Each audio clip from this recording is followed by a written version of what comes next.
When it comes to communicating under uncertainty, without knowing the definite way forward, with communication under uncertainty, more is more. So it's not true to say less is more, or if you're not completely sure about something, you'd rather like keep it to yourself, because as I was listening to you, I heard that effectively communicating that we don't know is a communication.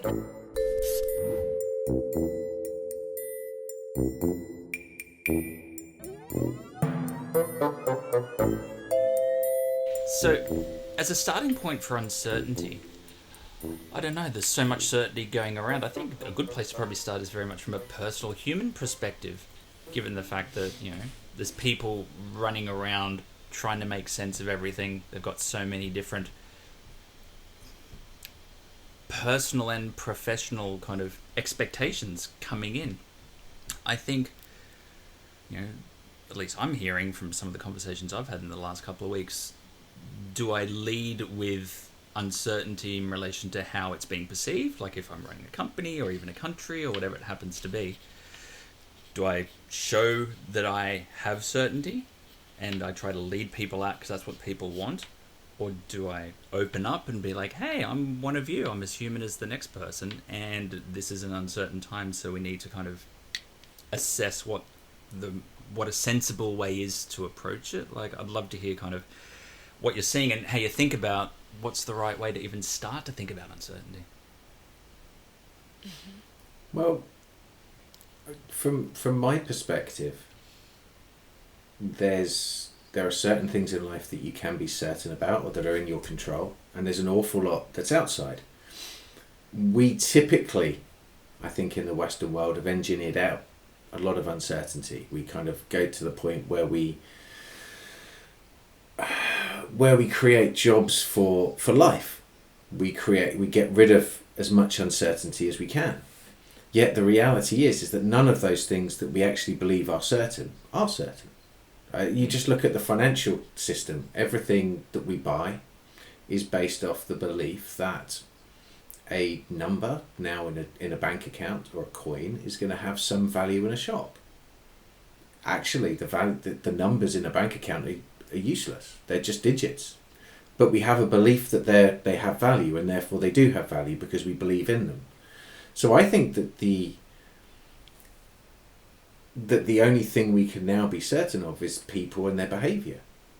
And so if you can show a level of authenticity through this and say, hey, look, we don't know what's going on, but we never do. We only ever do our best to control the external environment as much as we can. But you can be sure that we're going to try to behave in these ways. And for me that seems to be a good starting point to look at what people can control and give them something that they can believe in.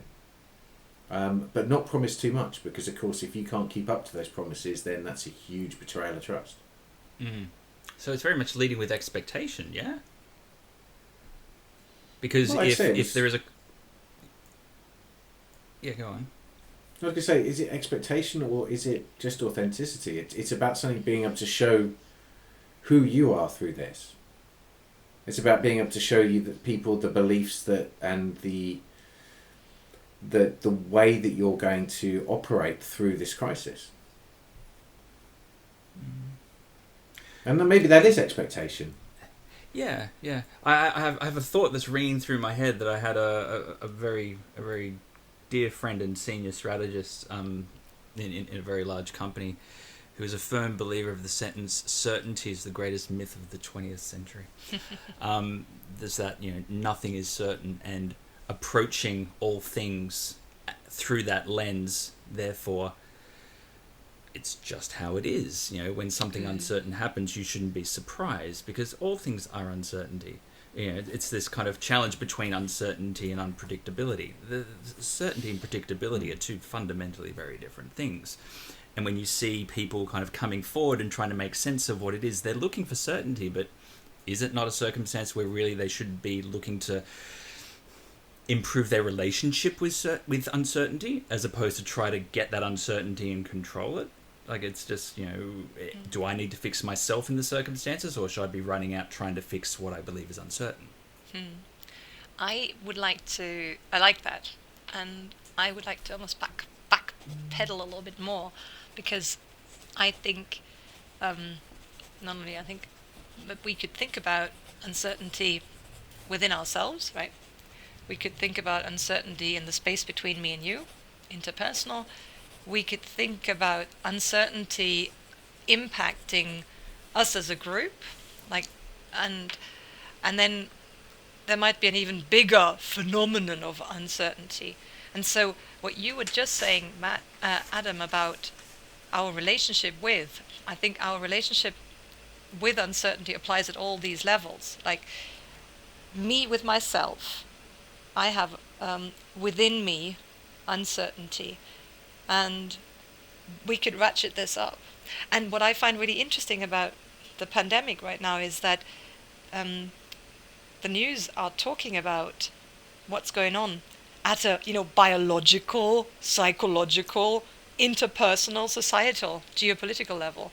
And maybe for the first time we're actually talking about biological things affecting all sorts of outcomes, because this virus is something that's inside a body, but it's also deeply social and collective. And so maybe we could explore what uncertainty means in all these different layers, levels, spheres of influence. Yeah, and when you talk about the different layers, like, one way to look at it is, in the terms of the layered levels of crisis. You have a biological crisis that's creating a financial crisis in a environmental climate crisis. So, the pressure is on, and there is this compound effect. So, it kind of comes back to, should we be thinking about not making sense of uncertainty, or try to provide a response in relation to uncertain times, and just focus back on the things we actually can control, and call out the things we can't control. At least I've seen that in a couple of press releases from different companies, going, look, here are the controllables, here are the uncontrollables. This is the impact. Here's where we were this time last year. Here's where we are this time this year. I think it was the CEO of Marriott Hotels came out, and it's probably one of the better announcements, kind of COVID announcements I've seen, which is, this is the impact that we had during SARS. This is the impact we had during 9/11. This is the impact now, and it's significantly kind of larger. However, there are things that we can control, so let's focus on them. And certainty came from that kind of focus on the controllable, and then that led to that expectation. Well, if this is what we need to do to respond, okay, we need to furlough people, we need to shrink to profitability, we need to do whatever we need to do. But are we dealing with the uncertainty, or are we just focusing on the things that are controllable? I don't know if focusing on the controllable really solves the problem. I'd like to throw the ball back to Matt, because between uncertainty and control excuse me, sits what you said, Matt. Authenticity. You were talking about authenticity, and I think that could be something to anchor ourselves a little bit. What were you thinking? Well, it kind of brings me back to one of Viktor Frankl's quotes, and I'm probably going to misquote him a little bit here, but he says that when you can no longer sort of impact your surroundings, focus on changing yourself. And there's an awful lot of the external out there that we can't control anymore. And a lot of CEOs, a lot of strategists, business people, we're going to launch this new product. We create a business plan. We try to predict the future, and we actually hold ourselves accountable for meeting those targets. It doesn't matter how many assumptions you make and how rigorous they are.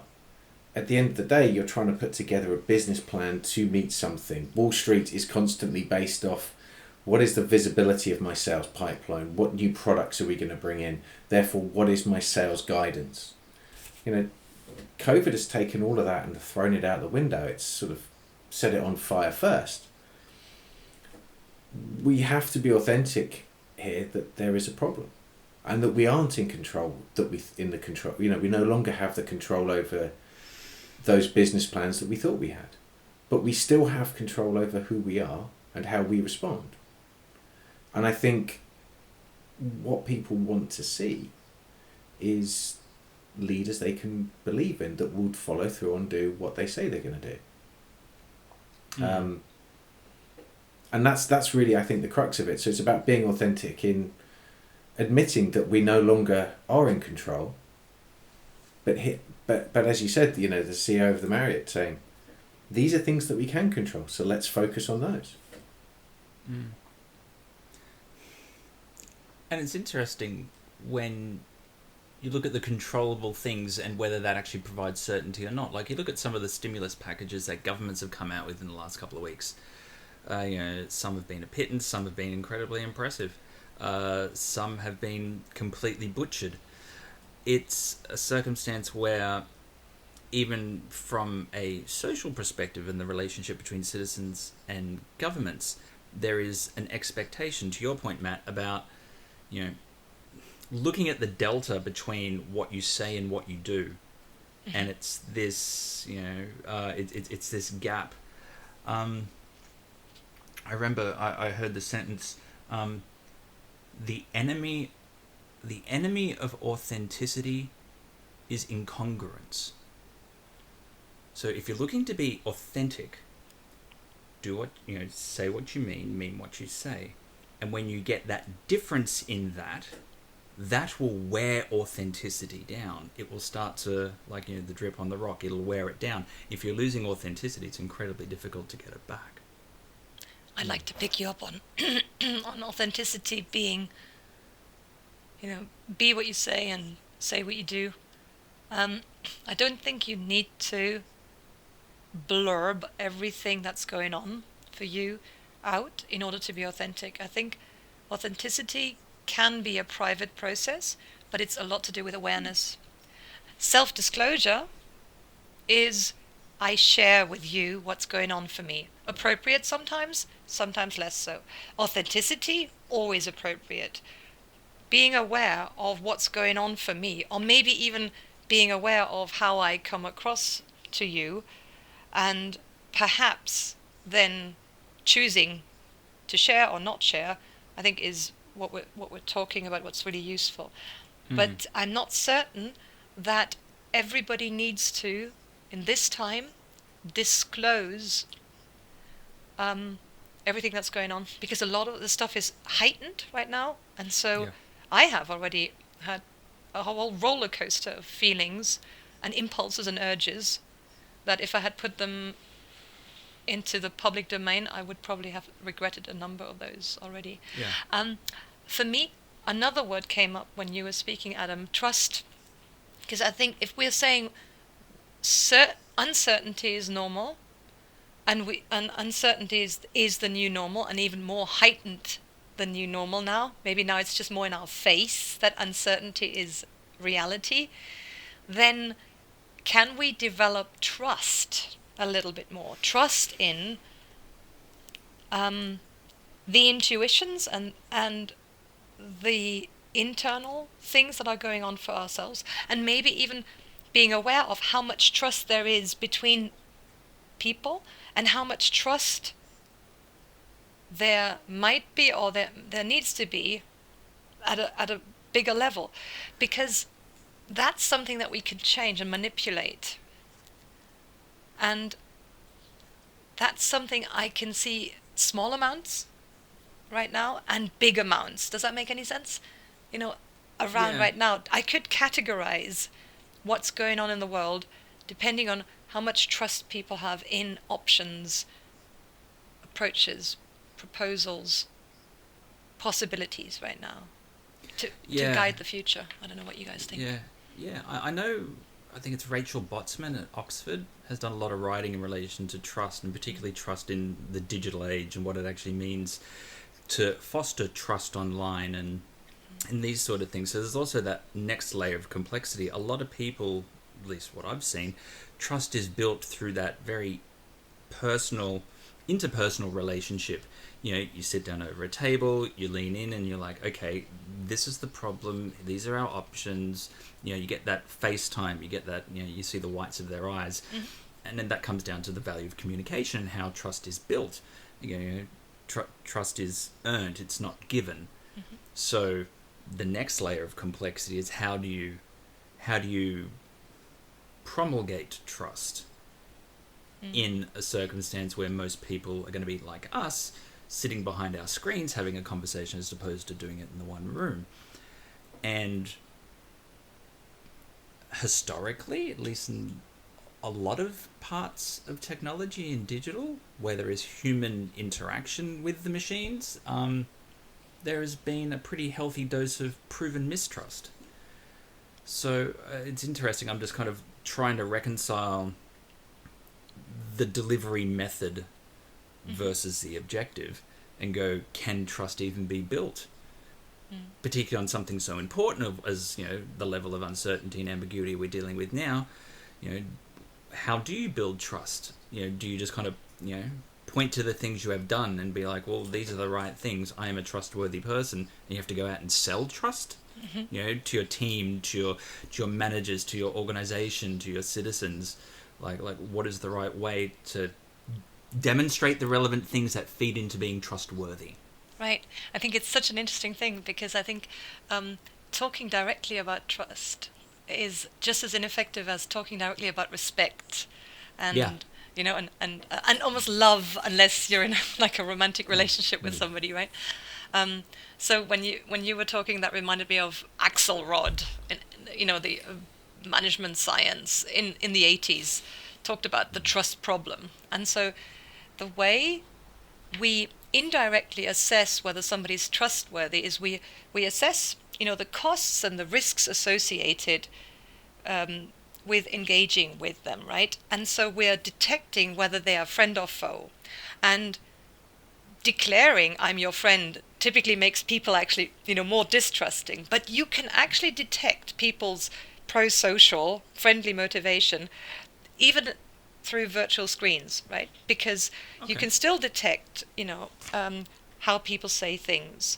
You can still glean intent, even though you don't see the full body of them. The way you build trust as well, in, you know, classic trust building literature, is you check how similar you are with each other, right?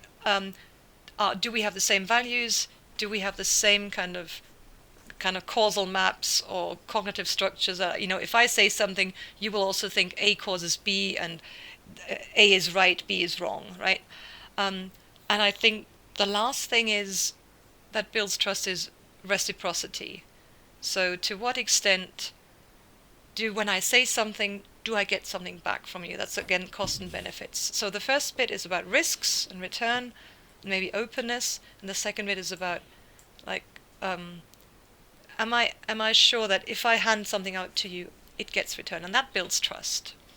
And I think we can do this, but we can't do it directly, right? We can't just say, if I am now telling you something useful, I expect that you also give me back something useful. So it's more subtle than the way I make it sound right now, but it's possible to do.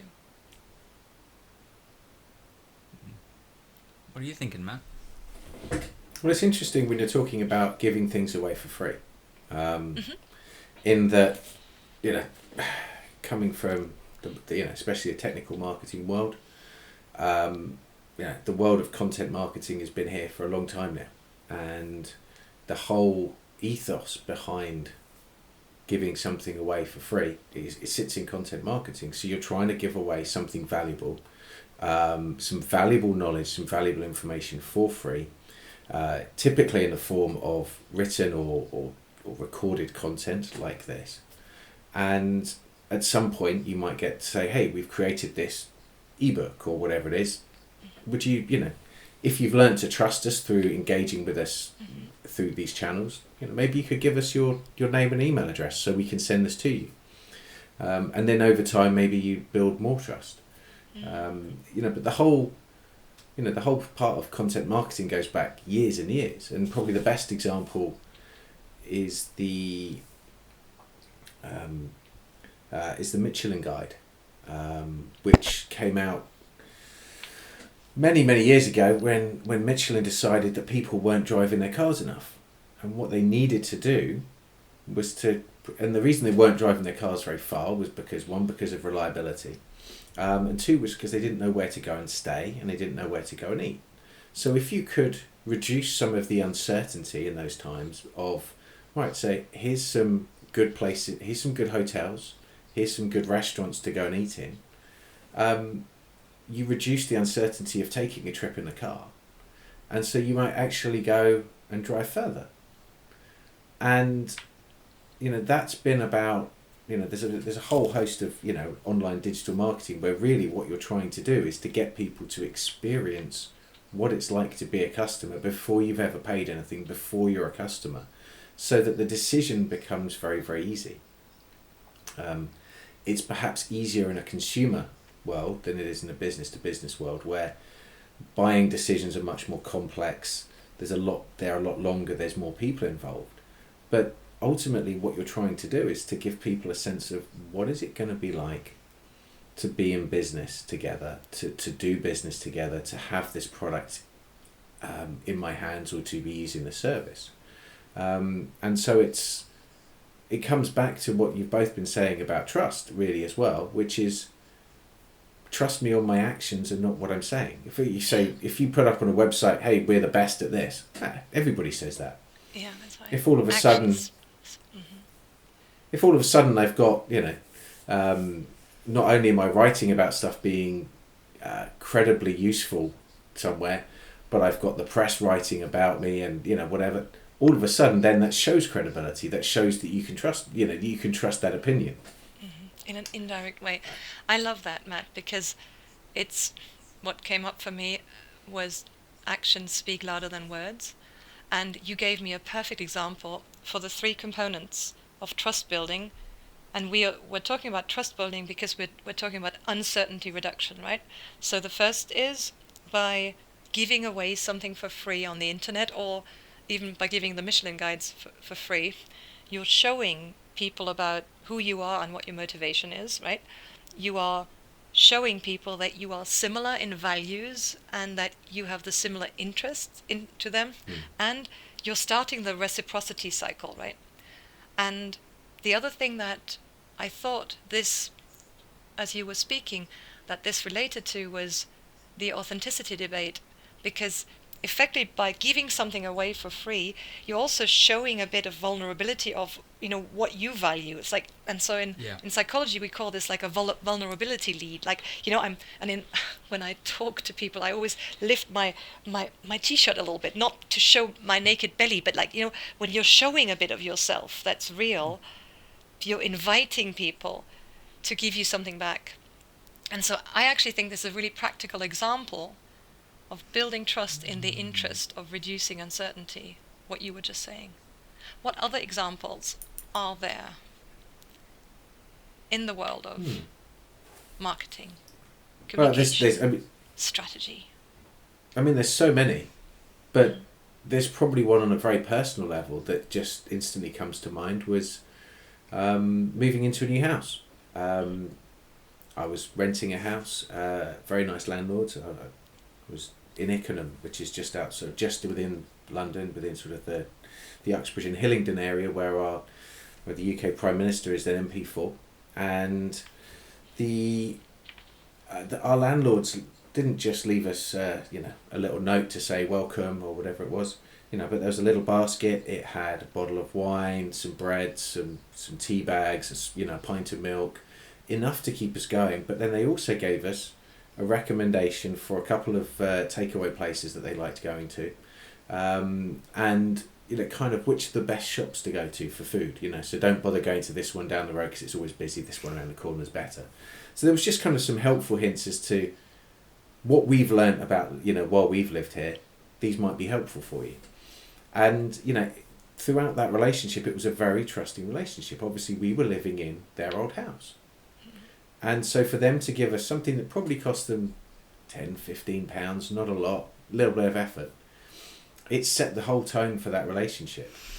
And even though we were paying to live in the house, it changed the tone of the relationship, because of course you pay to a letting agent and everything else. So I think that's a nice example of just another way that you can build that trust. Yeah, and it's interesting. I'm hearing kind of the contributing factors into building trust: positive intent, value add, somewhat sometimes expecting nothing in return, vulnerability. I've heard it's almost this leading with kindness approach. I was just thinking that too, Adam. That's funny. It's you know, and again, like, particularly in recent times, you know, I've probably done 100, 150, you know, video cons in the last 4 weeks. No one has worn a tie. Kids are running in the background. The cat walks over the keyboard, irrespective of rank, file, what's on the business card. And people have become much more human. Like, much, much more human. Like, no one I know has dressed up for a video con. They might have gotten out of their jammies, but they haven't kind of suit and tied it and you know, and kind of really put a corporate way forward or a very professional thing. They're still professional as people, but they're more human now.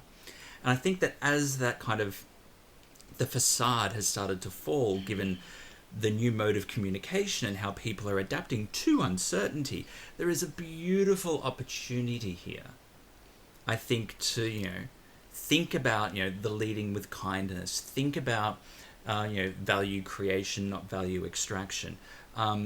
Be more empathetic. It's more of that human connection. And particularly given, and maybe this kind of feeds into that, how to connect and create trust in these times. It's but I really like the vulnerability point. Like it's, you know, I like it, and I know there's something more yet that I haven't gotten to in it. You know, what does it mean to be vulnerable now? In a circumstance of leadership, some people may perceive it as weakness, but we're in different times where messages, you know, it's not what you say, it's how you're heard. And I think the communication and what's being heard is somewhat different. Like, if you look at Jacinda Ardern, like, her communication style is lead with kindness through and through, and she's won the planet's heart, not just New Zealanders. Like, everyone wants to be a New Zealander at a moment, given the leadership style. And when I look at, you know, it's there's a degree of vulnerability there, but there's also brutal honesty. And this is where, to the point, Jutta, if I go back, it's, you know, there are certain times where you don't need to disclose everything. But if I look at that as a communication style and how to kind of get people on side, she's almost proposing to, you know, the citizens of her country, look, there's so much we can do, and there's also a save yourselves component here as well. And that's incredibly powerful. Is she showing vulnerability, or is she disclosing too much as a leader? I haven't really worked that out yet. But it's definitely built trust, whatever she's doing, whatever that combination of things is the trust is lunging forward. It's really interesting. I'm thinking of two things as I'm listening to you. First, the bit about, you know, the decision to disclose or not to disclose. And for me, the German word for trust and confidence comes in, and the second bit is about confidence. But so the German word for self-trust is, it's all about safety. So it's Selbstsicherheit. So it means you're feeling safe within yourself to be confident. And I love, you know, of course I would say that, right? I love the German language for its literalness. But so trust in yourself has a lot to do with feeling safe that nothing bad is going to happen to you.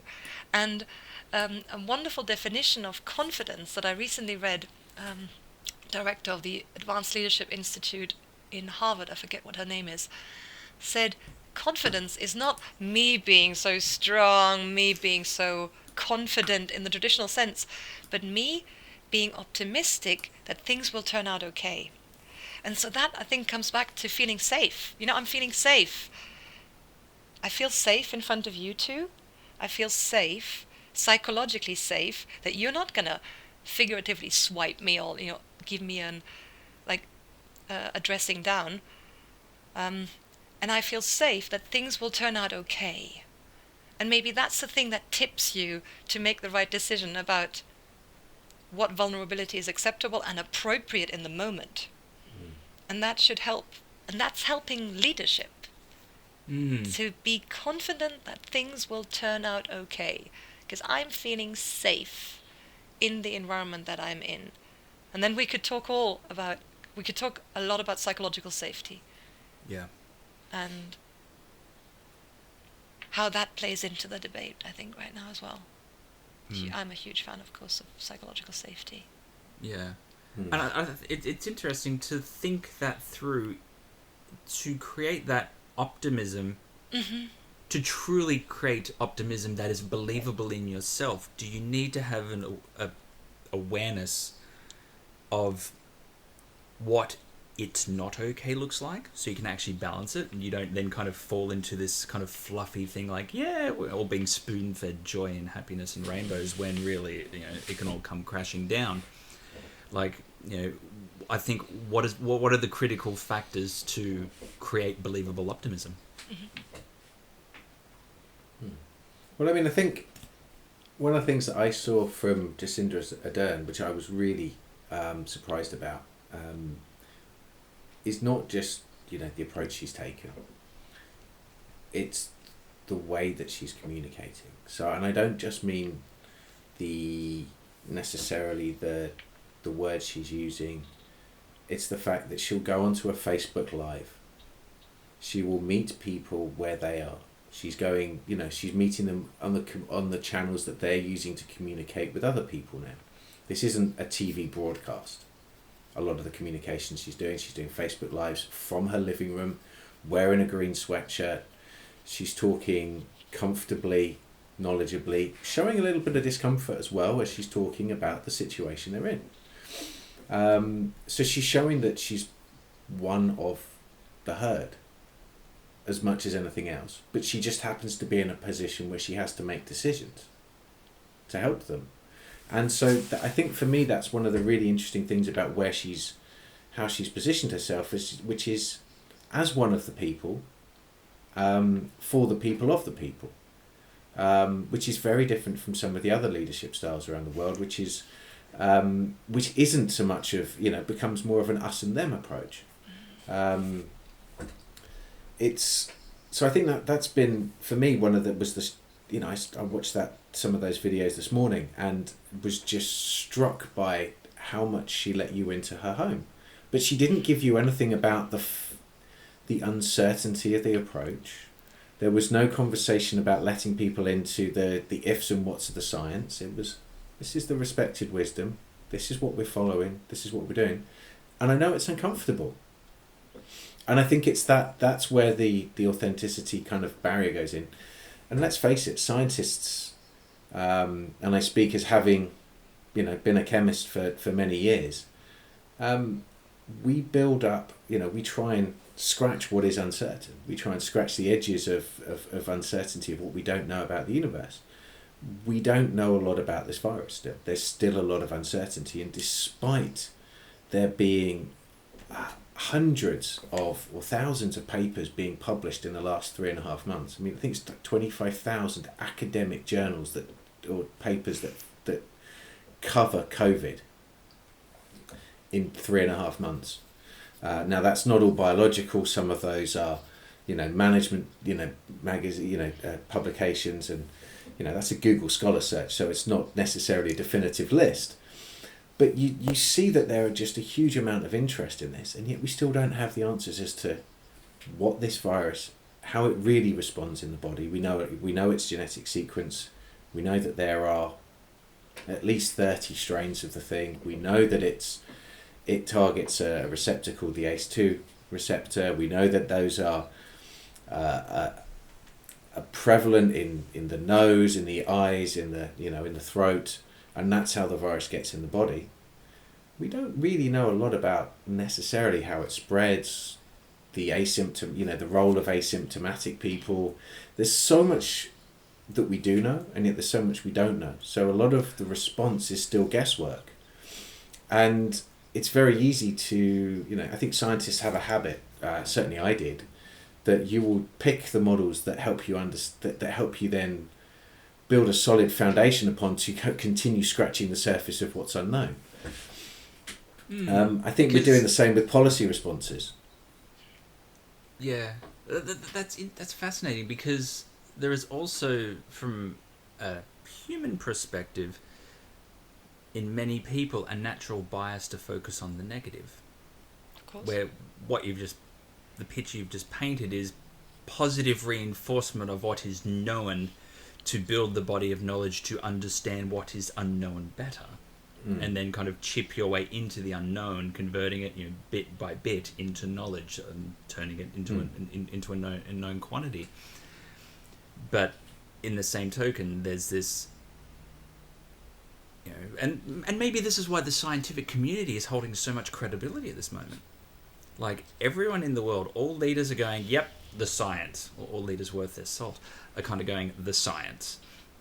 And we'll lead with that, and we'll build policy around that, and we'll make good decisions around that, because there is some kind of definitiveness in relation to at least how a lot of people see the scientific discipline.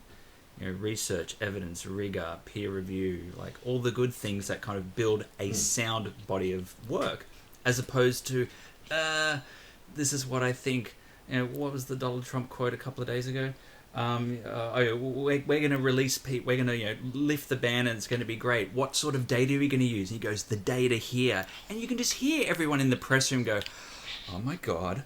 And it's, there's different styles for different audiences. Neither is less right or wrong, depending on what you believe, because it's all subjective.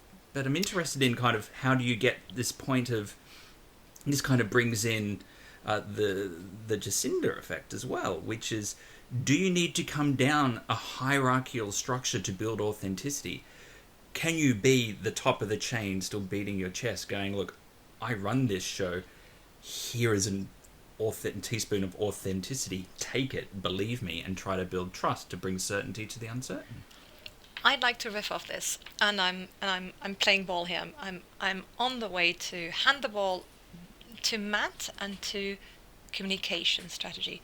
On the way, I'd like to talk about how hardwired we are to receive information, because you've said, the science has the ear of the world right now. I'm not completely sure it does, because let's just review.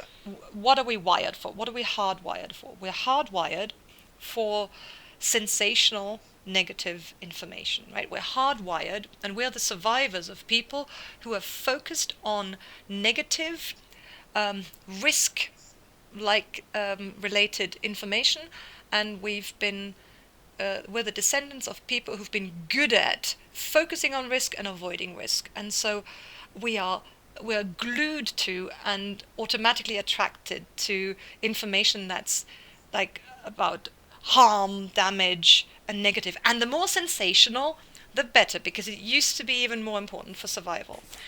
But we're also wired for novelty and for social connection. So we're hardwired to click on the email that pops up, because it could be from a human, right? So like social media is so addictive because it's about other people. And we love novelty. We love to be interrupted in the flow of what we're doing, and to check whether the email or the text is a bit more interesting than what we're doing right now. So I'm passing the ball back to Matt and say, what does this mean for how we should communicate, and how maybe science should communicate? Because we're talking hardwiring for negativity, hardwired for extreme sensational information, but also hardwired for new interesting facts and for people-related facts. What should we do with that? So I think I would say that science should do what it's always done, which is to generate evidence and talk about the evidence, and also the shortcomings of that evidence. There is, famous quote from Michael Gove during the Brexit conversation: "We're tired of experts."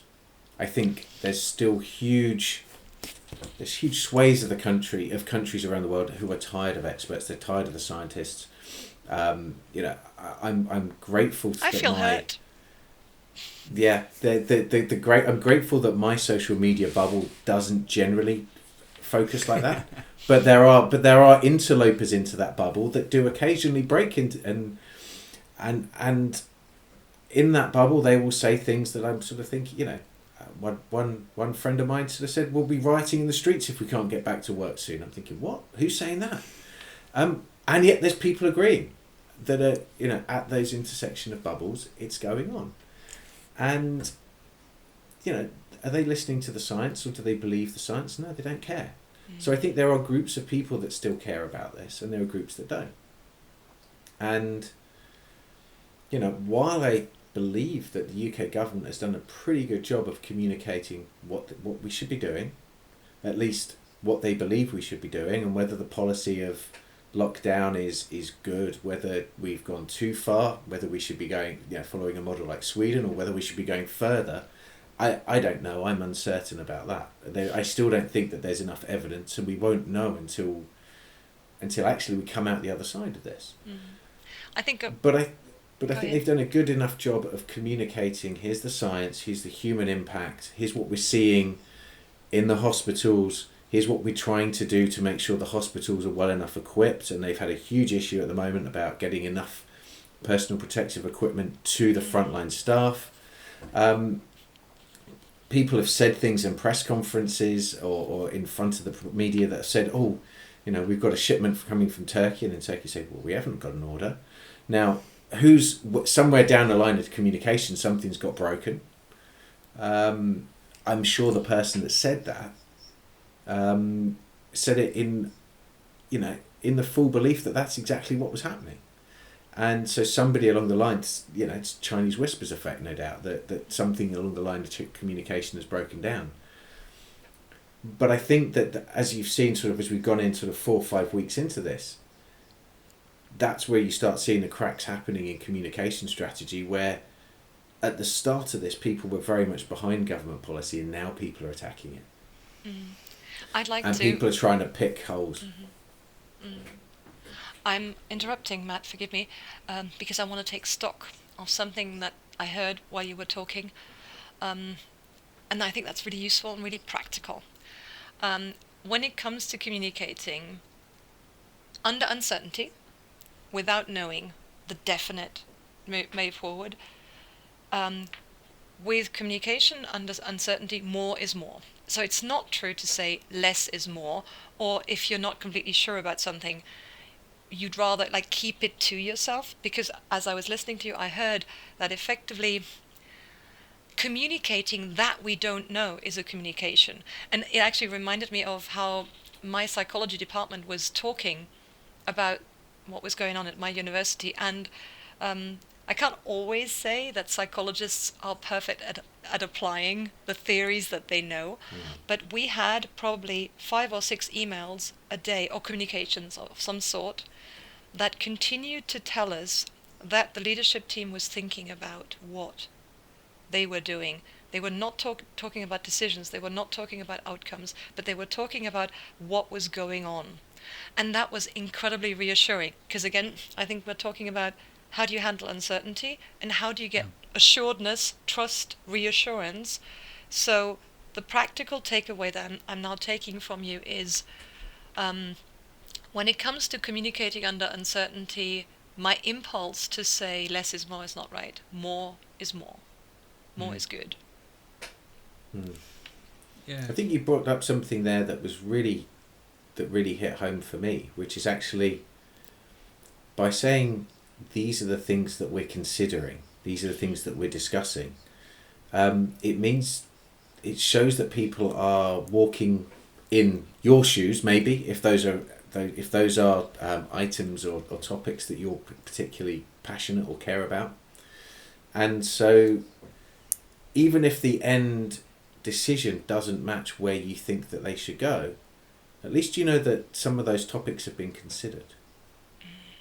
I think decision making in a vacuum, when it's a black box decision and people go, well, how did you get there? That's really hard. Yeah, 100%. Like having that full disclosure of these are the things that we're thinking, this is the decision we've taken, and why. Equally as important, these are the things that we have decided not to do, and why. Will start to disarm that doubt either in yourself or in the naysayers that you speak to. And I think that is incredibly important, because what's happening, to a point that you mentioned earlier, Matt, in relation to, there is a saturation point, I think, that people get to when they're listening to either the science or the policy or the government or the leaders or the executives or whoever it happens to be. Like now, even more than we were before this, is we are more globally interconnected when it comes to the voice, the information, the opinion, the lines of logic, these sort of things. So I think what I'd like to explore a little bit is the idea of how do you build trust in a noisy world? How do you build that, I don't know, authoritative, being authoritative is too hard, but having the credibility to be the authoritative voice of reason, logic, process, instruction, whatever it happens to be, and then how that feeds into trust. Jutta, I can see you having a thought. I love it. I'm riffing off you because I very much like us unpacking that black box of whatever decision we will then have to live by, next week, next month. And when you were talking about, disclosing what we are thinking about, I was thinking about fairness.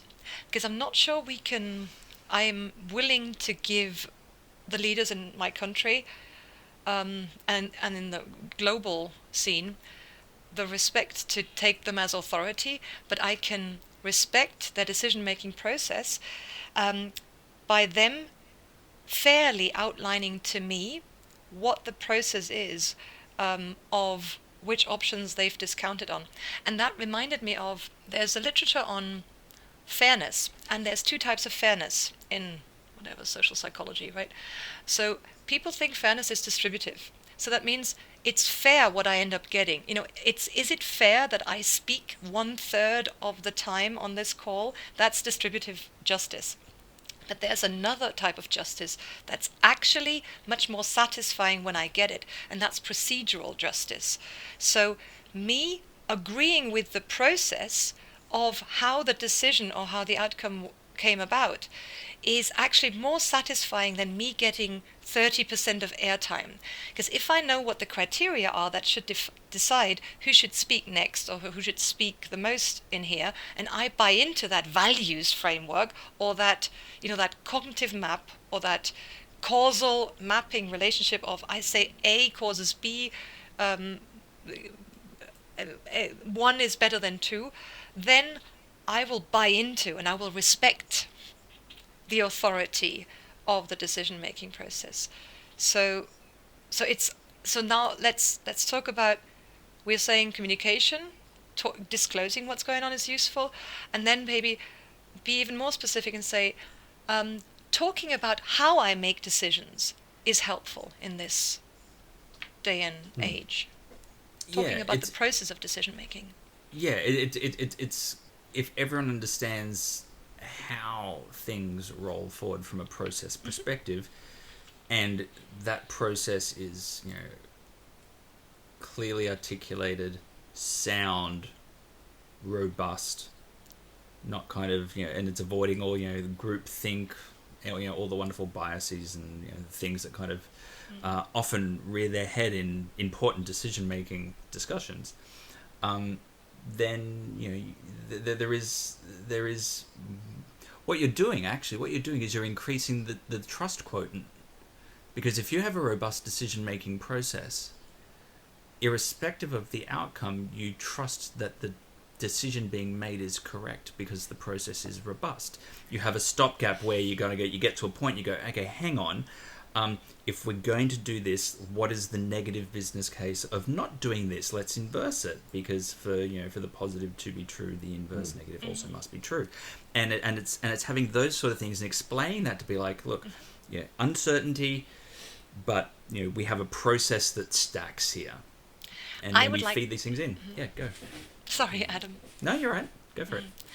Um, you were saying, if I have a sound process, then I increase the trust amongst the people that I'm serving effectively. And I'm saying we don't need to be that ambitious. I'm almost thinking a little bit about advocacy versus inquiry, and because the respect and the openness that I think is achieved when we talk about our approach, and the decision-making criteria that we are using, we're actually giving people the respect to share, to be authentic about how we're doing things. And so in a complete, I can think of at least one world leader who is completely at the opposite end of that spectrum, but we almost are inviting people to maybe give us feedback. So you don't even have to have a perfect process to be trusted, but what we might want to invite is for people to understand the way we reason about what's going on, and if we are confident and feeling safe in ourselves in that communication, we might actually learn something that we hadn't considered, and the solution will be better in the long run. That's why I'm talking about, we don't need to be advocates. We don't need to sell our approach. We might want to share our approach and invite comments. If we are interested more in the product, the ultimate outcome, than in how we look. Yeah, and I think that speaks precisely to when I was referring to the United States president going, the data's in here, and you're just like, I'm not having a go at him. Yeah. I may or may not be. That's kind of circumstantial. What I am having a go is at the process, because this is bullshit. And this is like need to know basis. Like, you don't need to know how I've come up with the decision. Yes, I do need to know. How do you build trust with that? Exactly. You physically That's can't. So therefore, by doing things like that, I believe they're the behaviors and the demonstration of the processes that leaders of businesses, countries, whoever lean on. When they double down on that, I think the uncertainty increases, which is worse for confidence, worse for markets, creates more confusion, blah, blah, blah. So I think there is definitely a point to be made in relation to disclosure of process in times of uncertainty. And even if the process is wrong, at least people understand why it's wrong, as opposed to what the hell is going on, and not having anything to grab onto. Obviously, you would like a process that is robust, that helps you make better decisions, to bring that certainty, to increase that trust, to demonstrate that authenticity, to give guidance to kind of the decisions that you make, and then how other people need to act in relation to those decisions, whether it's executing them, following particular guidelines, whatever. But yeah, the process element and disclosing that process, I think, is probably a good takeaway to start to work towards how do we deal with times of uncertainty. Admitting we don't know all the answers, disclosure of process.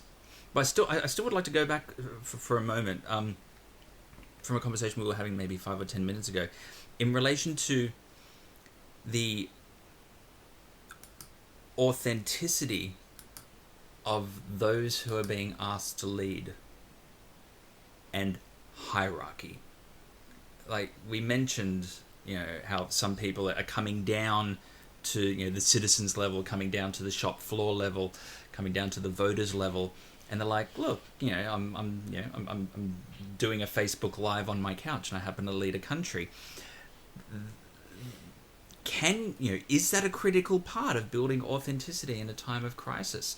Can you actually still hold a position of hierarchy and build trust? I'm not too sure. What are you thinking on this, Matt? Well, I think From a commerce perspective. Well, so I mean, if we take it back to why do hierarchies exist, is probably one of the most fundamental psychological reasons as to why society exists.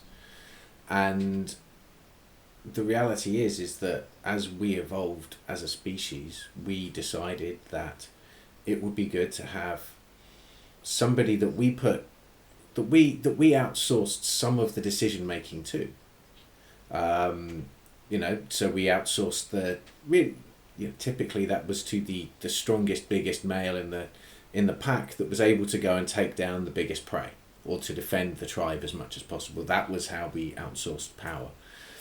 And that was how we outsourced decision-making processes. Over time that has obviously evolved, and, I don't think there are any examples of the world's strongest man ever being the leader of a country. There are very few examples of boxers going into politics. There's one in particular. Yeah, there's California and Arnie. Yeah. But what you do find is power's shifted, so power's become more money-based than physical-based. And you've also got that class kind of power as well in many countries still, where some of the old classes still have an element of power. So I think what's happened is that you've got, in this time of crisis where everybody has been put on a similar level to an extent. So the celebrities are still having to do what the celebrities do. And, there was an interview on BBC News the other morning where Martin Clunes was on his sofa with his dogs in his pyjamas. I thought it was very funny. I mean, I know he's a comedian, but it was a very nice touch, a very humanising touch. But does that mean that it reduces the impact of authority? I think it reduces the impact of authoritarianism, in that it's much harder for me to demand what you do, because, hey, if you're already staying at home, it's much harder to do that. You have to lead the country. You have to lead by consensus more. So it's interesting across Europe. There, I believe Spain and Italy and France are issuing huge numbers of tickets to people, being very, very controlling of their societies. I've got a friend of mine who lives in Cyprus, who, to go to the shops, has to send a text message to get permission to leave the house. In the UK, it's far more laissez-faire. We are advised. Yes, we have a lockdown and certain things are closed, but actually a lot of this is done by consensus. I haven't seen any police. I go out running and the police aren't stopping me saying, hey, was that your second time out today? So I think there's an awful lot of this where, yes, if you're in a park and you're congregating, they're going to ask you to disperse. But a lot of the leadership in the UK has been done through consensus. You see that even more so in Sweden, where people are being advised to stay at home and asked to, but the shops are still open. But is consensus a reflection of leadership? Like, if you look what's happening in Japan, you look what's where stay at home, people are staying at home. You look what's happening at Brazil. This whole thing is a scam. Everyone's out on the streets. Like, how much is there this, to go back to earlier, the reciprocity of, if I do hold authority and I give a particular instruction, I get it back. It's kind of a command and control. Because I'm kind of got this in one hand. In the other hand, I'm thinking about, well, what about in organizations where hierarchy is built in? The caste system in some of the South Asian countries. Social economic barriers, places where there is kind of a lower influence over kind of rule of law, where it's all of these different other hierarchies. I saw a great story out of South Africa, 2 rival gangs in a given settlement, and put down the weapons. They've been fighting each other. They don't know why now for 15, 20 years, and they're distributing food and water and masks and doing all these amazing things. And the interviewers, they're going, okay, so is this going to continue when this is over? And they're both like, probably not. Like, interesting. So are we just pushing hierarchy to the side for a greater cause? And if that is the case, then society and the people in that kind of situation are vulnerable, and the leaders are picking up on that, and they're acting accordingly, and the people are following them. So again, it's not a do as I say, not as I do, but it's the authenticity of this is what must be done. Watch me, and then society or organizations or teams or whatever reflect the leader because they're actually living the certainty that they wish to become, or the certainty that they wish to produce. Or almost they're living in a reality that is attractive in a different way. I'm listening as you were talking, as both of you were talking just now. I was thinking about what drives power and what are different types of power. And so authority is one type of power that you can have, being an expert. If the world believes that that you're an expert, it's a source of power. But it's you could almost categorize different types of power according to how traditional and maybe how like in what Matt you were saying earlier, like how we've evolved, how traditional is the power distributed. So the most traditional way of having power is your ability to punish or reward people, right? So I have the power to put you in jail, or I have the power to give you money as a even a corporate don. So rewards and punishment, and then maybe a bit more evolved is you give me power because I'm an expert or I have authority over a certain area of expertise. But more and more evolved societies have different types of power, and that's the influence that people have. The attractiveness, that's not necessarily physical attractiveness, but so in social science, right, so these new types of power are how likable are you? How similar are you, or how do I perceive that you are similar? And so we could laugh a little bit or joke around the fact that many Americans who voted for Trump believe that Trump and his family were very similar to their families. Debatable, perhaps to some of us, but so the attractiveness comes out of perceived similarity, it comes out of perceived likability, it comes out of perceived influence, and then maybe it's this these leaders in countries where they have moral authority, or where they live a life according to which I want to live. I respect Germany's Chancellor, Angela Merkel. She did a brilliant speech a few weeks ago inviting and urging people to do the right thing. And by appealing to a German solidaric soul to do the right thing, you don't need a police officer, you don't need fines. Germans are obeying to do the right thing because it's the act of solidarity. You're saving lives by being at home. It's an act of love. And so I give her power because I like her, I respect her, she has influence over me. How does that speak to what we were just talking about, Adam, in terms of how can leaders use the right type of power to be effective in this day and age? And maybe this is the time and age where traditional power is losing some of its attractiveness. Matt? I mean, has it changed? Because actually, if you look at a lot of, I think, of what we've both said, a lot of this is through influence, and it's through media, and it's through almost manipulation of the communication channels that are available. So there are very few social media influencers out there that are saying, no, this is all wrong. Most of the celebrities are at home. All of a sudden you've got the people on TV, many of the people on TV, you've only got one person in the TV studio. You've got most of the social media influencers are at lockdown at home. So people are following, even if you don't care what the leader of your country says, you're following the people that are following them. So it's kind of that. When I say it's via consensus, it's because it's coming down that thing, that chain of influence. But what scares me a little bit, and has scared me throughout, is how easily we have locked down a country. How easily we have, almost unquestioned, not gone into work, not done things. And how easily the human being can be persuaded and turn to do something that they're not used to doing. And there's questions over whether a lockdown is the best response to this. And there's certainly a trade-off between saving lives from the virus and an economic downturn which will cost more lives through to poverty, depression, job losses, a whole host of economic arguments that I'm sure we don't have time to even scratch the surface of here. But that's a very delicate balance as to the tightrope you walk between them.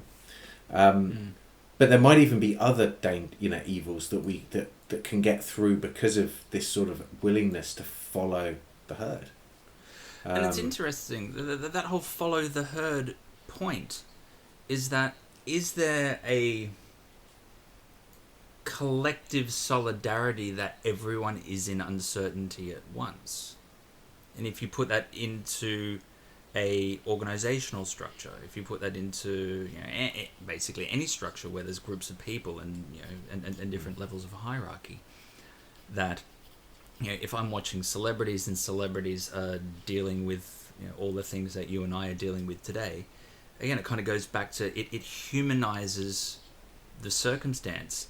And if we can leverage that empathy and be transparent to the right extent of this is the human face of me as a leader leading leading a group of people through this uncertainty,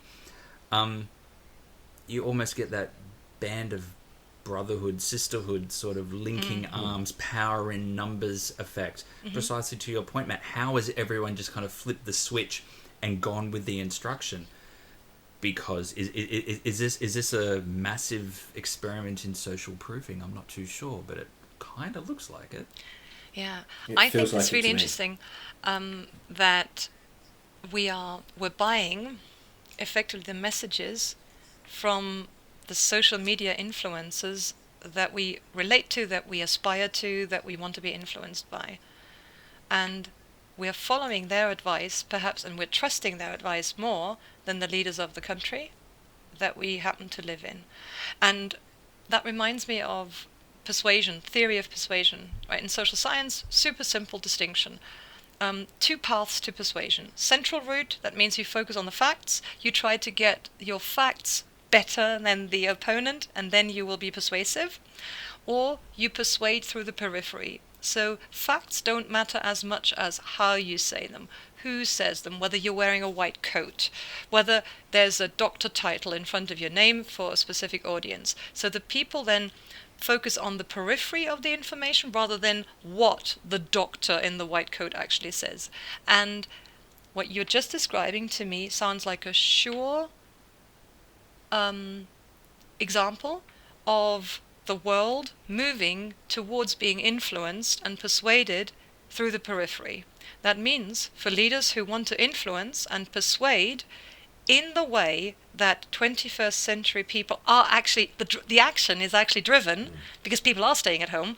And Matt, you're observing that the countries are getting locked quite effectively without everywhere being police cars outside because they're persuaded by influencers. So that means leaders need to heed that advice. They need to know what signals from the messenger are more important than even the expertise, even the authority that they are actually giving to the world, so that they can become more persuasive and more influential. This is the era of influencers, social media, likability, and then the peer pressure and the social facilitation of, I'll do it because Adam's staying at home. Look, Matt's showing me his home. He's staying at home, so I'll do the same. I don't question it. I just do it because I like you and I want to be like you. Oh, thank you. I take that as a huge compliment. Get a few medals along the way. I like the hair. One of the things that surprises me about the UK response, or I'd love to know about the UK response in particular, is quite a few years ago, the UK government under David Cameron introduced something called the Nudge Unit, which was based on behavioural economics. So some of the work of some brilliant psychologists that moved into economics, and fascinating work, and I know that Nudge Unit has had some significant policy plays Over time, it's had a huge impact on the way that people do things online, sell things online, and I am pretty confident that the way that things have been set up in this country follow some of those behavioural economic lessons. You wait for, we maybe could have moved sooner, but we waited for news from the likes of Italy and Spain to come through. We had examples. As we started moving things through, the messaging was subtle at first. It slowly progressed. We eased into a lockdown. It wasn't overnight and bang. And I'm sure that there was some really interesting subtlety as we moved through those stages. And whether even a toilet paper shortage couldn't have been engineered just to show people how significant an issue this was. What's the most inconsequential thing a country can run out of? Toilet paper. So exactly. Let's make sure we don't funny. Have it. I'm sure it was just supply chains not coping with people thinking, hey, I need toilet paper.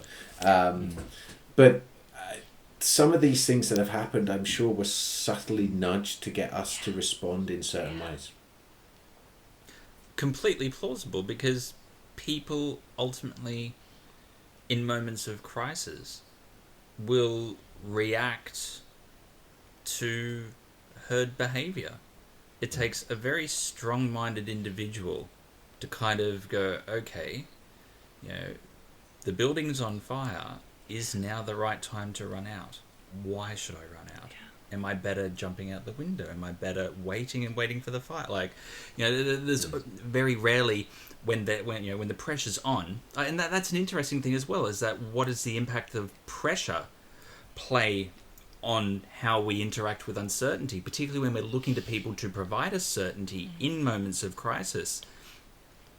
As a leader, what do I need to demonstrate? And I think this definitely talks to your point, Matt.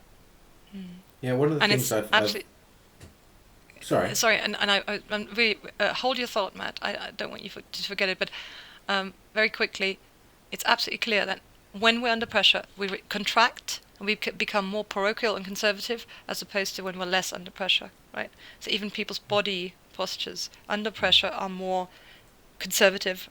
So, and we're the survivor. We're evolutionary, from an evolutionary perspective, we're the survivors of people who never took any risk, who never took any chances. In the face of stress, they ran out of the building. They didn't check to see where the opportunities were. And we are the descendants of people who are, the impulse is to go for the hills when there's pressure, and when other people are running, we start running, because that's our wiring. Matt, you had a comment. It was just more that you're sort of looking at the process, and of course no countries really know what the next 18 months are going to look like. People are talking about, how do we exit lockdown? How do we do this? When do we go, send the kids back to school?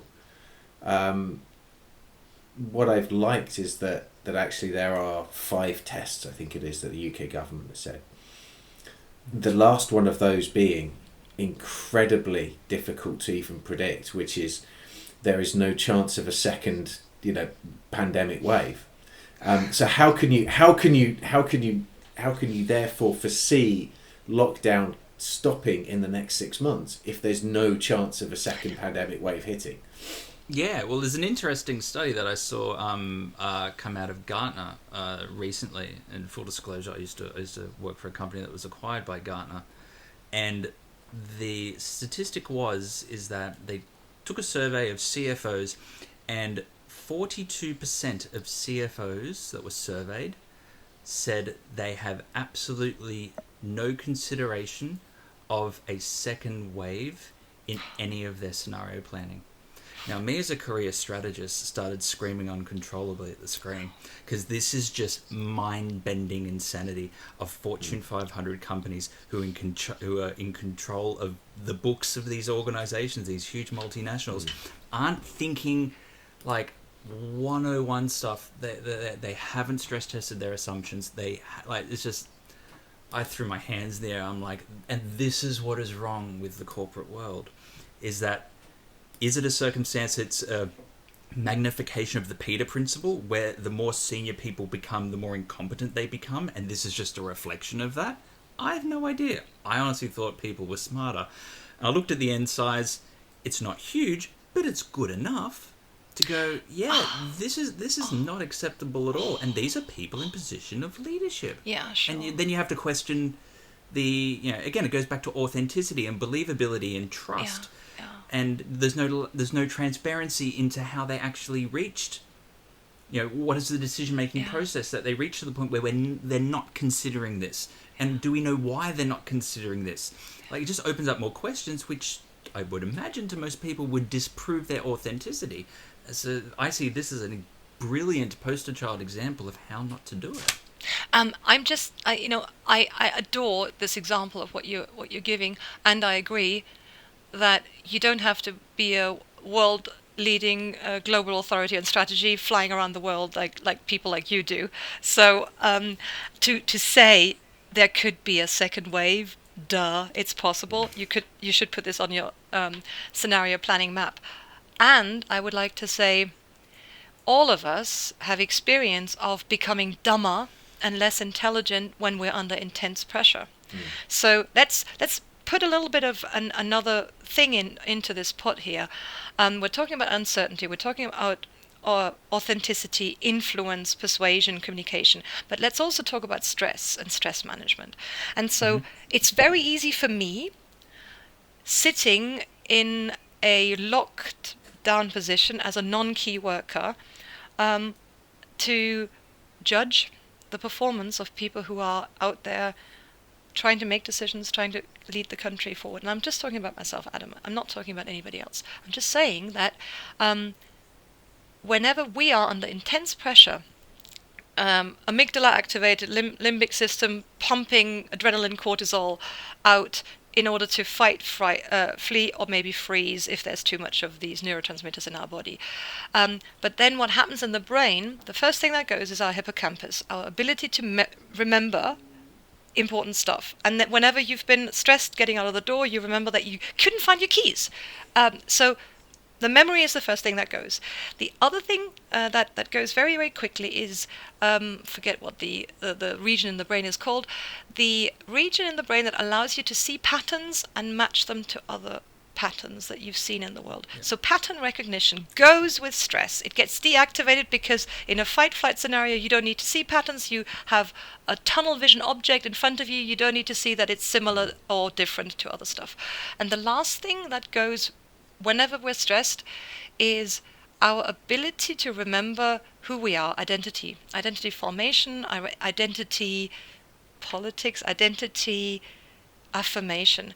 Because in a fight-flight situation for 200,000 years, our bodies were designed to physically get the hell out of here, not to talk about the why and the how and the what ifs.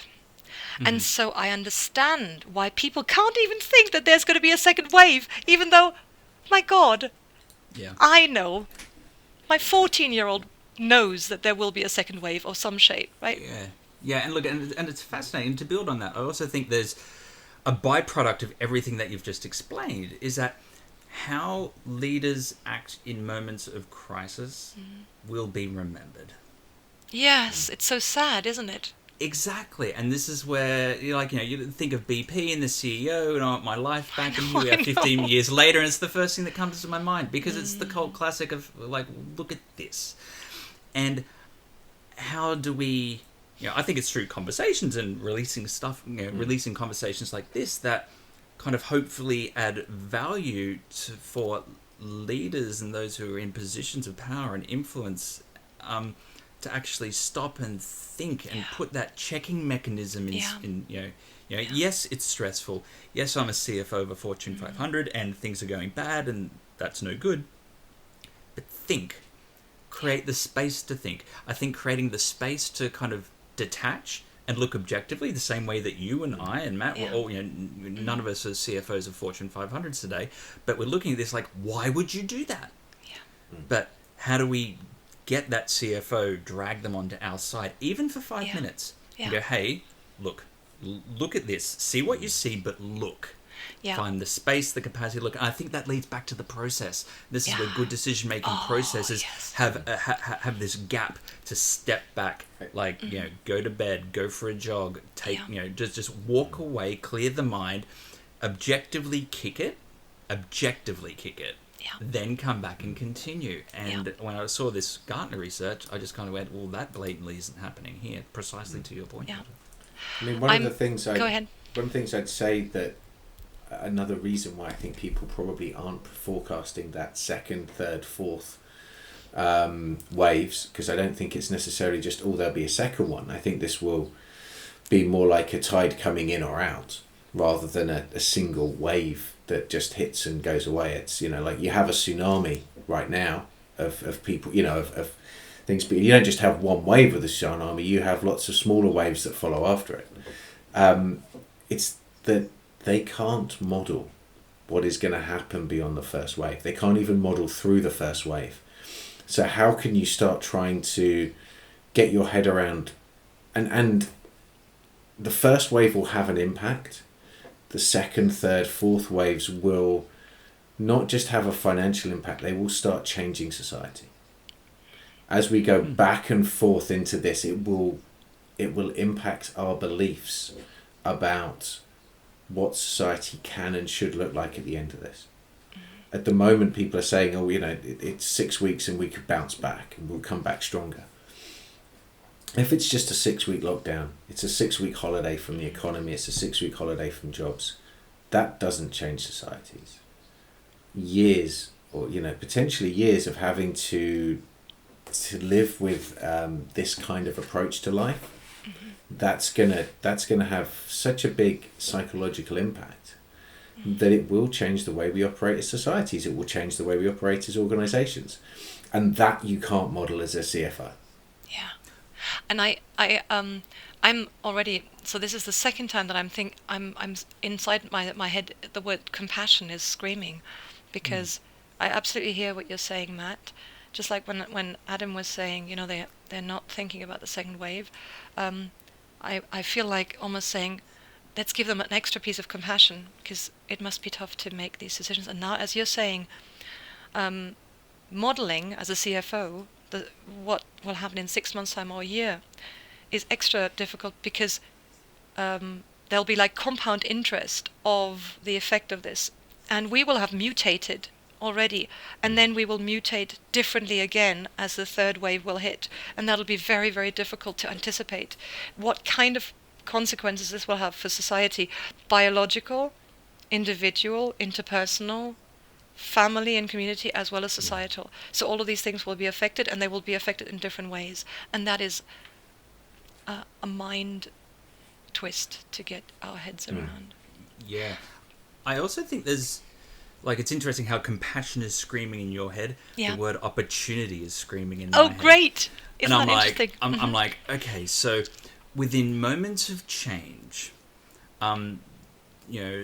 those, groups, societies, organizations, structures who kind of are significantly more fluid, so they can roll with the ambiguity and the uncertainty, the complexity and the risk as it comes. So again, what is my relationship with uncertainty is a capability that I see in great leaders that sets them up to make much more progressive, longer-term decisions in the face of uncertainty. And it's in times of crisis, those leaders who have a better relationship with uncertainty, I find, make better decisions that will help them leapfrog their competitors or get them their teams to a better place. And I've been gone on the record a couple of times in the last few weeks of saying this. I truly believe that what happens in business in the next 2 years will define the next 10. This is the opportunity for organizations to do so much good work. Use the uncertainty to your advantage.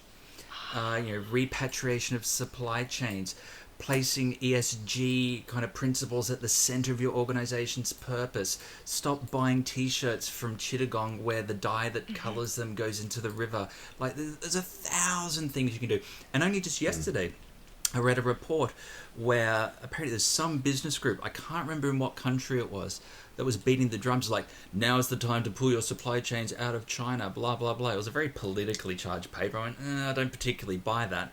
But I do buy, an organization looking at the things that they control and using this as an opportunity to do some very impressive things. Because to your point, or to both of your points, I think, not just, like everything is changing and everything will change, and this is going to go on for a while. And what are the organizations, what do the organizations need to be for the new psychology of consumption and engagement? How do we get trusted organizations? How do we get ones with a stronger moral compass? Because, I'm lucky. I'm an Australian sitting in Zone 1 London. Windows are open. All I can hear is birds tweeting. This is insanity. However, I am self-aware enough to know, well then, why can't the t-shirt manufacturer in Chittagong experience the same thing? Why shouldn't they? Yeah. And this is where, kind of globalization and then nationalism and the pendulum swings back and forward, but it's always kind of got capitalism at its heart. And I think there's a new consideration, beyond corporate and social responsibility and all of these things, that's now coming to the fore.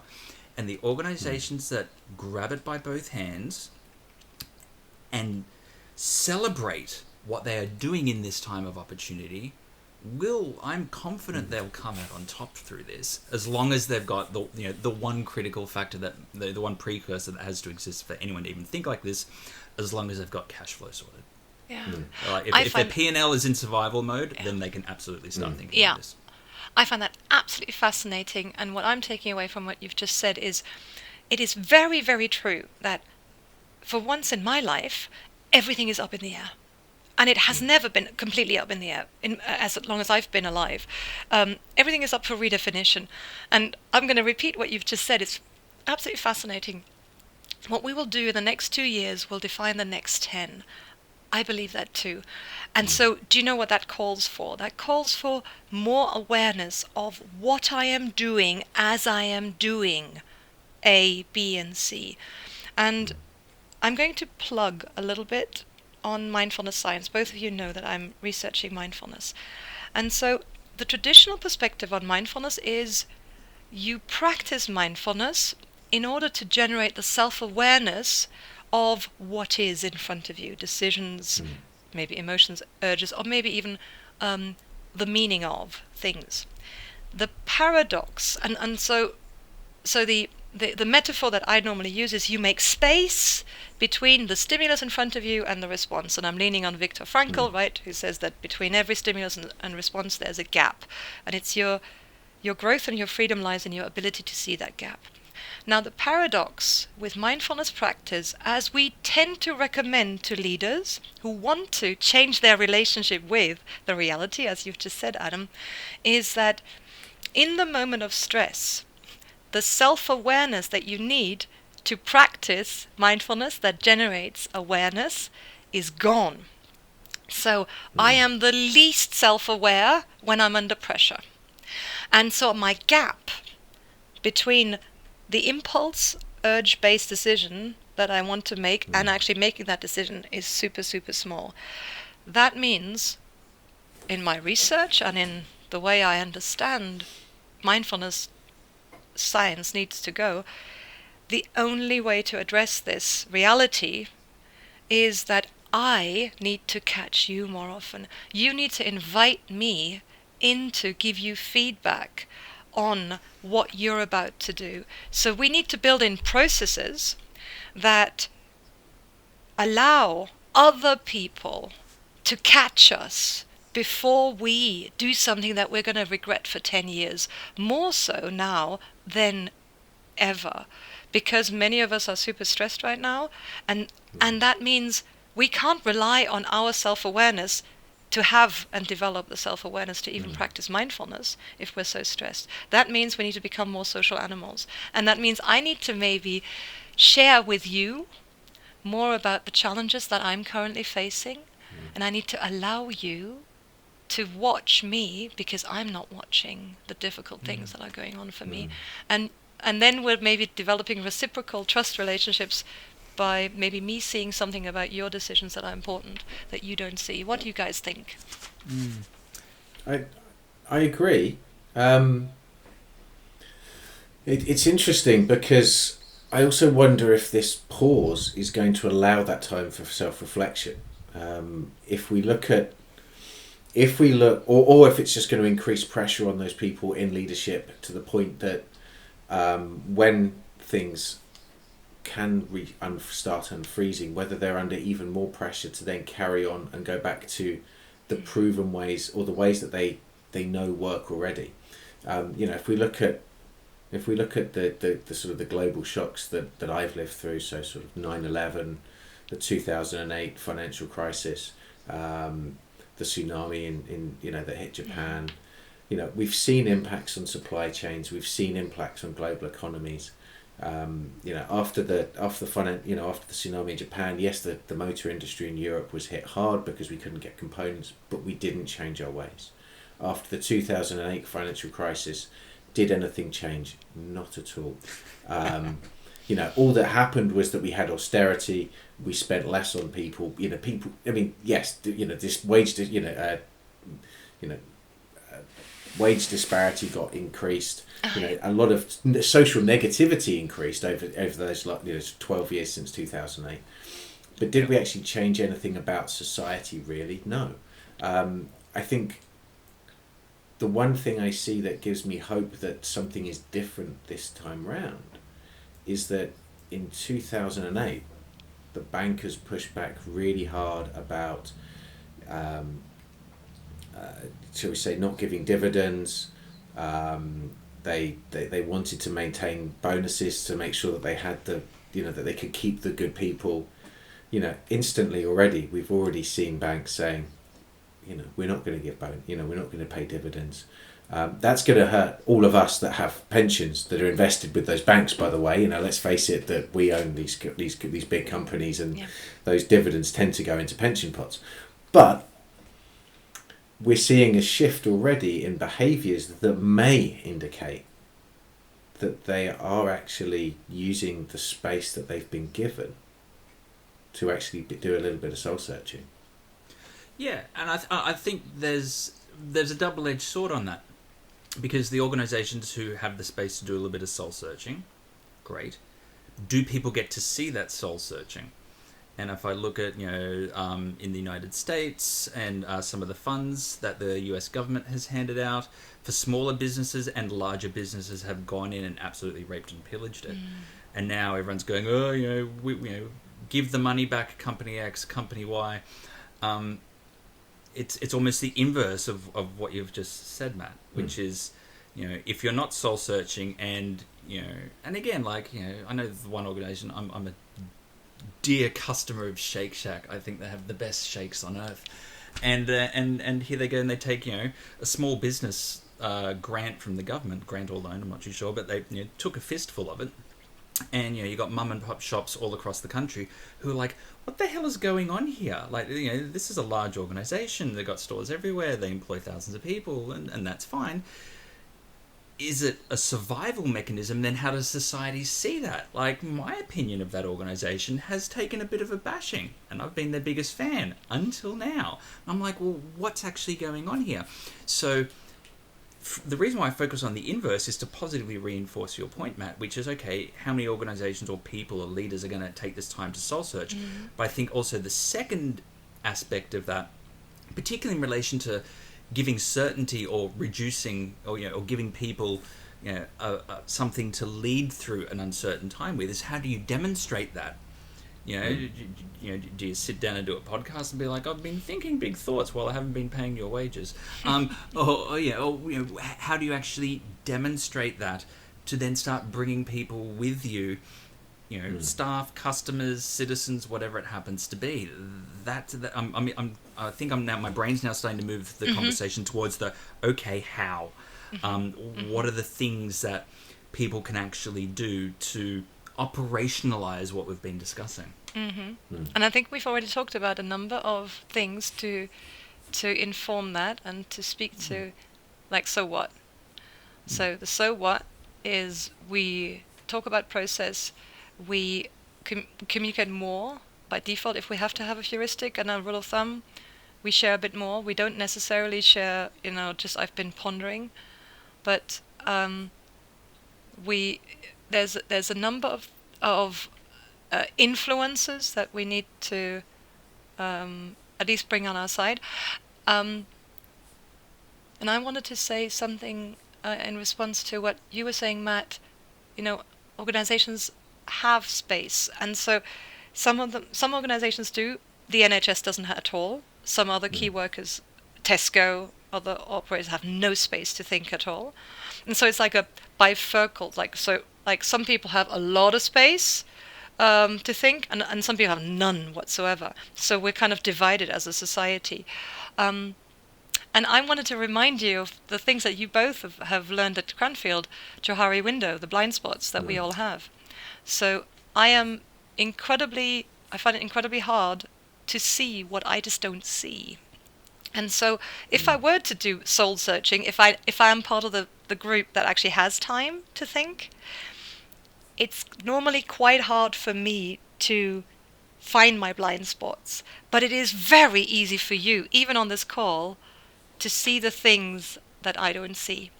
And that's why the so what about using the space and the time that we have right now to think wisely is to do it in pairs and to do it in a processed way, to do structured reflection and do it not alone.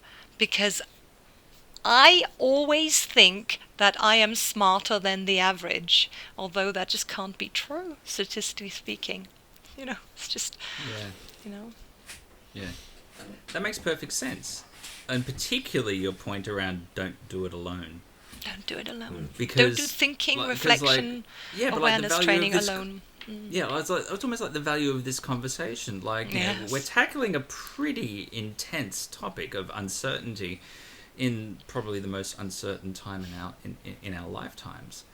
And, however, at least from my perspective, in my own understanding and relationship with uncertainty, we've definitely bumped the knowledge forward. Because, a problem shared is a problem halved, right?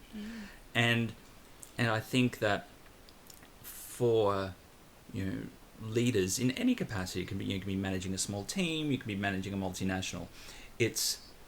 Now's the time to almost create leave baggage at the door. Here is a trusted group of people, 3 to 5, not too big, no politics, no hierarchy.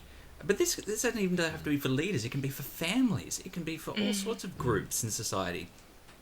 To look at what's going on and basically do what we're doing, which is talk it out in a structured, rational way with kindness and with the intent to bump the knowledge forward so we can make better decisions individually and collectively, because we're not necessarily in the luxury of making a decision on the uncontrollable right now.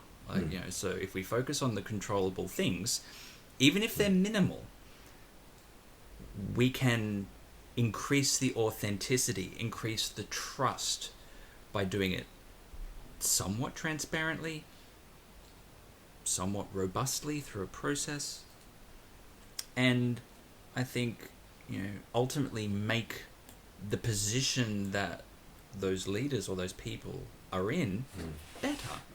Because again, it's like, the old Fred Rogers analogy: if it's mentionable, it's manageable. Favorite quote of a movie in the last year. And it's bang on, and it's the things that compound uncertainty is when things are not mentioned.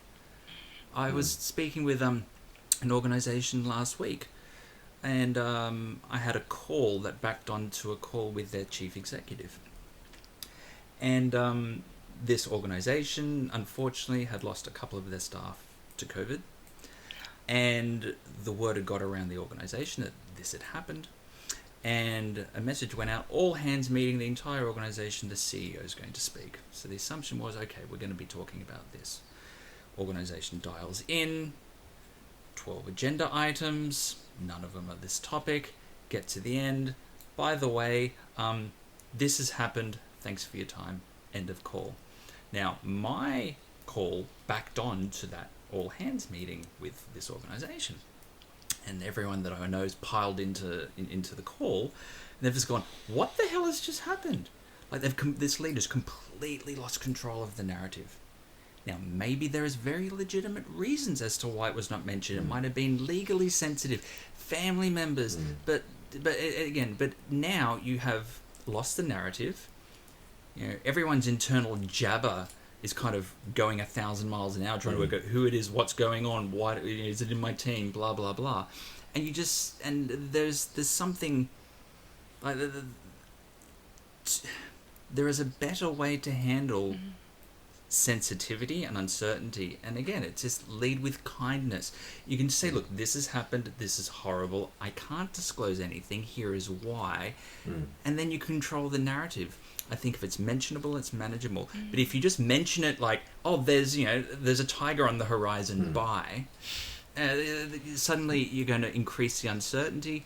And again, the first thing that went through my head is that leaders are remembered how they act in times of crisis. And I heard this story, and I'm just like, well, that's that done, because everyone's going to remember this, and there's no and all time the trust to step back goes and out of the reflect. window. You lose all the trust in one swoop. Yeah. So this is, I think, kind of, within this conversation, like I've got a whole page of notes here.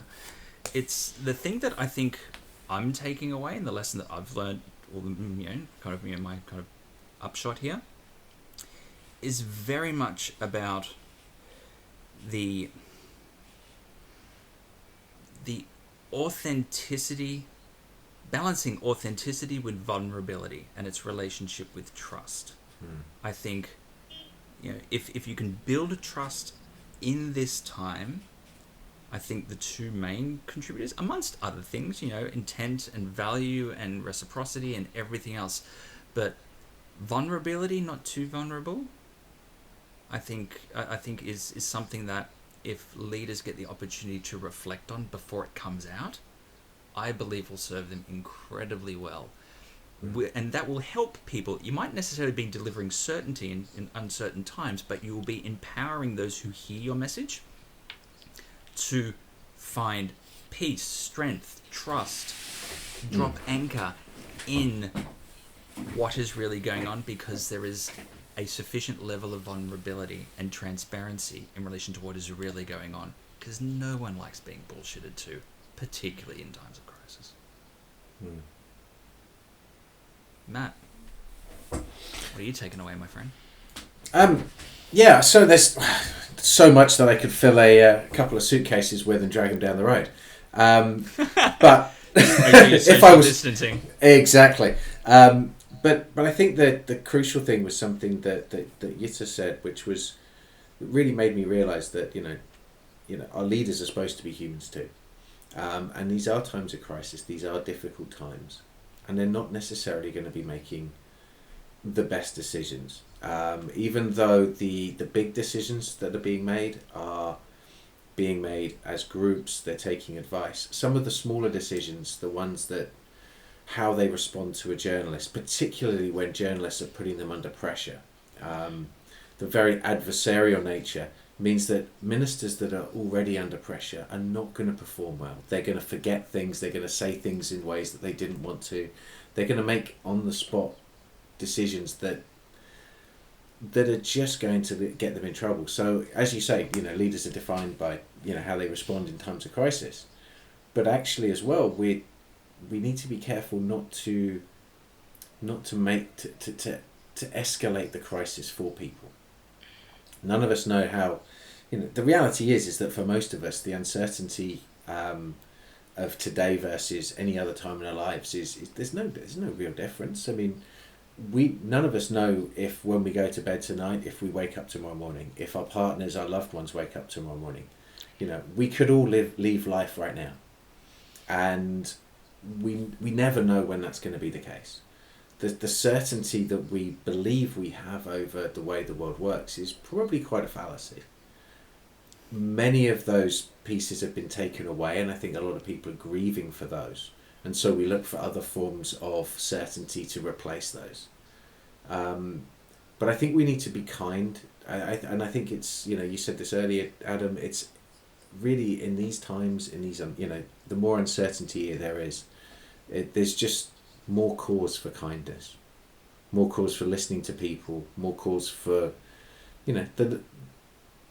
taking stock of the little things, because at the end of the day, those are the things that really matter. It's the human connections, and I think we're already seeing that other than some cases in China when lockdown's finished and sort of Louis Vuitton has sold out of handbags in sort of 30 seconds flat. We're actually spending money in very different ways on and paying attention to what really matters in life. So whether toilet paper's two ply or one ply. Jutta. Thank you. Matt, I've also taken away images of why the Michelin Guide is so useful to build trust and to build goodwill. So I'm going to remember that as a practical tip or practical example of what organizations can do to give something in order to get something else that's valuable, even though it's not tangible. Adam, what you said about that what we're doing now in the next 2 years will define the next decade, I think it's fascinating.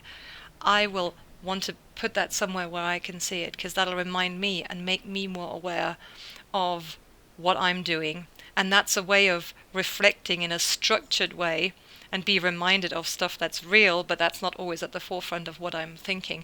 I also very much liked how you talked about changing my relationship with something, fear, anxiety, uncertainty.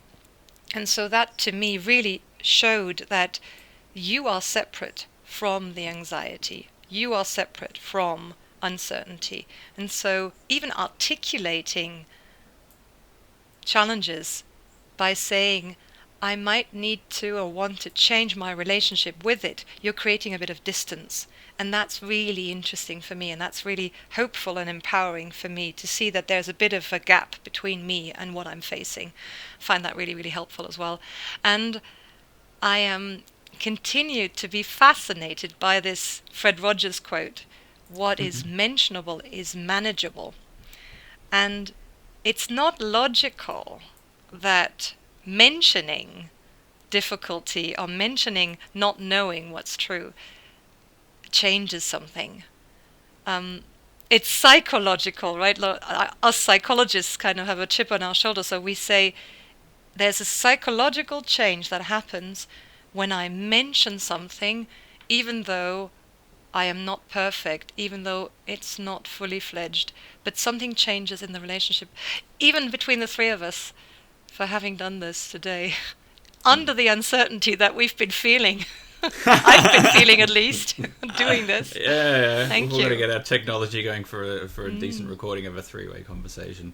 But no, I think this has been really good. And the best thing is that there'll be more. Encore! I look Encore! to